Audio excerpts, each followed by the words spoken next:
Megastar Chiranjeevi ఫ్యామిలీలో history repeat అయింది.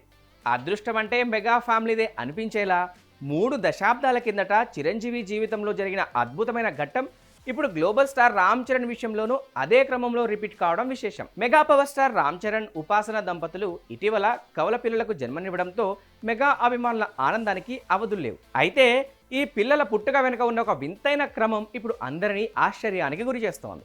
Megastar Chiranjeevi వారసుల విషయంలో ఏ క్రమం అయితే నడిచిందో ఇప్పుడు చరణ్ వారసుల విషయంలోనూ అదే రిపీట్ అయింది. చిరంజీవి, సురేఖ దంపతులకు 3 పిల్లలన్న విషయం మనందరికీ తెలిసిందే.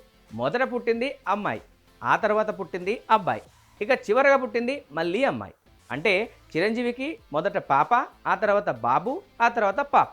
ఇప్పుడు రామ్ చరణ్ విషయానికి వస్తే అచ్చం తన తండ్రి చరిత్రనే ఆయన తిరగరాశారు. రామ్ చరణ్కి మొదట పుట్టింది అమ్మాయి, ఇక నిన్న పుట్టిన కవులల్లో మొదట అబ్బాయి జన్మించారు, ఆ తర్వాత వెంటనే మళ్ళీ అమ్మాయి జన్మించింది. ఇక్కడ కూడా క్రమాన్ని గమనిస్తే రామ్ చరణ్కి మొదట పాప, ఆ తర్వాత బాబు, మళ్ళీ పాప.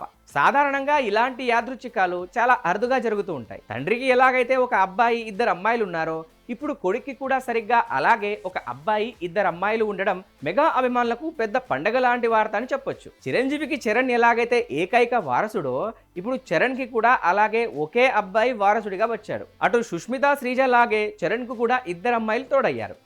ఈ వార్త తెలిసిన దగ్గర నుండి సోషల్ మీడియాలో మెగా లక్ అనే ట్యాగ్ తెగ వైరల్ అవుతోంది. ఏది ఏమైనా మెగా వంశం మళ్ళీ కొత్త కళను సంతరించుకుంది. 3 చిన్నపిల్లల కిలకిలా రావాలతో కొణిదెల వారి ఇల్లు ఇప్పుడు సందడిగా మారింది. ఈ చిన్న మెగా వారసులందరూ నిండు నూరేళ్లు ఆయురారోగ్యాలతో వర్ధిల్లాలని కోరుకుందాం.